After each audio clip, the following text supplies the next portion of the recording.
What most people don't understand is what I have just explained to you, is the difference in the different estrogens.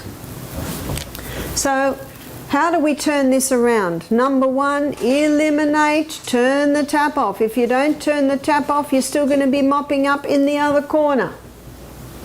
Stop the pill. Well, how are we going to stop having babies popping up everywhere?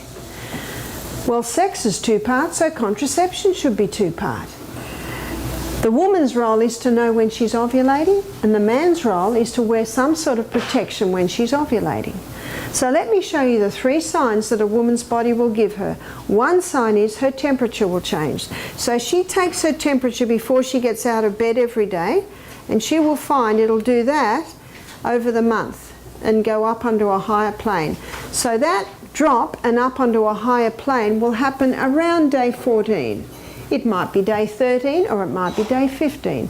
But when she monitors her temperature, she allows herself to be able to define when her ovulation starts. The second sign is that the vaginal mucus changes. Now when estrogen's high, it's more thick and creamy and not as profuse. When progesterone levels are high, it's very profuse, really clear and stringy. So as she just tests her mucus every day, she writes it on a chart. So she makes herself a monthly chart.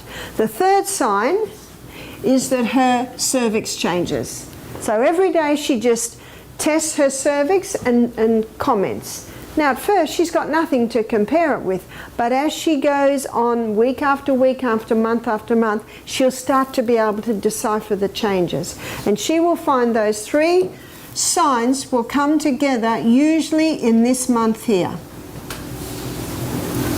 So she will say to her husband, I'm safe, I'm not safe, I'm safe. So when she is not safe, he needs to wear a condom or muster the art of withdrawal. Apparently the Italian men used to pride themselves in not getting their women pregnant by mastering the art of withdrawal. I love that story because how often has it just been put on the woman? But you know, it should be 2 parts. So my daughter Jessica and her husband Matthew, they were married for nearly 4 years before baby Amethyst appeared. How nice to have a bit of time together before the little darlings appear. The darlings that can make or break, because sometimes it can be very challenging.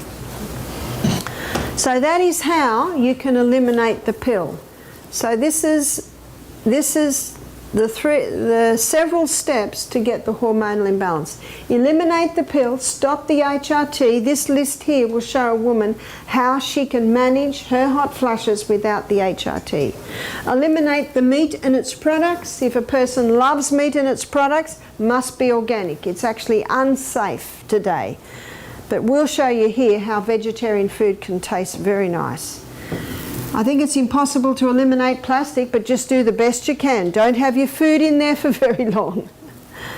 I know when I travel, there are some things I've got that, in fact, oh, how I love plastic to put my shoes in when I travel. If I was going on a picnic and I had in the car with lots of things rattling, I might put some of my things in plastic. But if I put it in plastic containers, I'll often line it with greaseproof paper, something like that. What about children at school? You can't send them to school with glass containers, but you can get BPA-free plastics today. So you just do the best you can. Have a good look at the clothes you're wearing. Go organic as much as possible. Get the chemicals out of your home. And this 4th one, to be able to protect yourself from zearalenone, try and cut out the wheat. I don't eat wheat hardly ever. Sometimes if I travel I eat a little and I can handle it because I hardly ever eat it. If someone's got a health problem, they need to totally stop it. And once they've conquered their health problem, they might be able to have a little now and then.